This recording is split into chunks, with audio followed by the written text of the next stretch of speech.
ધર્મપત્નીઓને સુરત ખાતે જરી જરદોશીની તાલીમ આપી આત્મનિર્ભર બનાવવાનો સ્તુત્ય પ્રયાસ।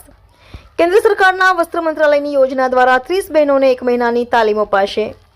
રાજ્યમાં પ્રથમવાર સુરત શહેર પોલીસ કમિશનર અનુપમસિંહ ગેહલોતના ધર્મપત્ની સંધ્યાબેન ગેહલોત તથા નાયબ પોલીસ કમિશનર ભક્તિબા ડાભીના માર્ગદર્શન હેઠળ પોલીસ કર્મચારીઓની ધર્મપત્નીઓને આત્મનિર્ભર કરવા માટે જરી જરદોશીનું તાલીમનું આયોજન કરવામાં આવ્યું છે, જે અંતર્ગત તારીખ 13/2/2025ના રોજ બપોરે 12 વાગ્યે સુરત પોલીસ મુખ્ય મથક કમ્યુનિટી હોલ ખાતે તાલીમનો પ્રારંભ થશે।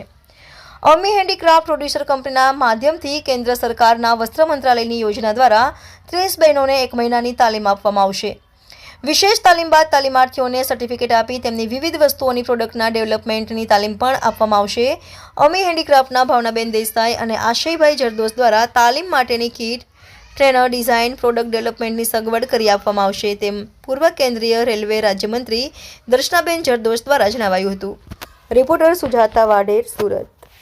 અમી હેન્ડીક્રાફ્ટ પ્રોડ્યુસર કંપની है સરકારની યોજનામાંથી એ લોકોને જ્યારે ટ્રેનિંગ આપશે ત્યારે ટ્રેનિંગની સાથે સાથે એ લોકોને સ્ટાઇપન્ડ પણ આપવામાં આવશે અને સર્ટિફિકેટ પણ આપવામાં આવશે। એ મહિના પછી એ સફળ થશે, પૂરું થશે।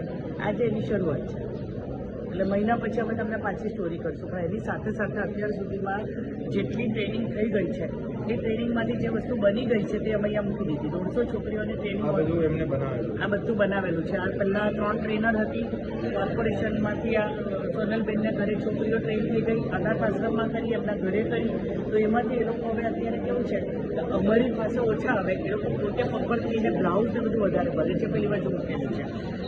ખ્યાલ આવ્યો કે જેને જેને એ વસ્તુ હોય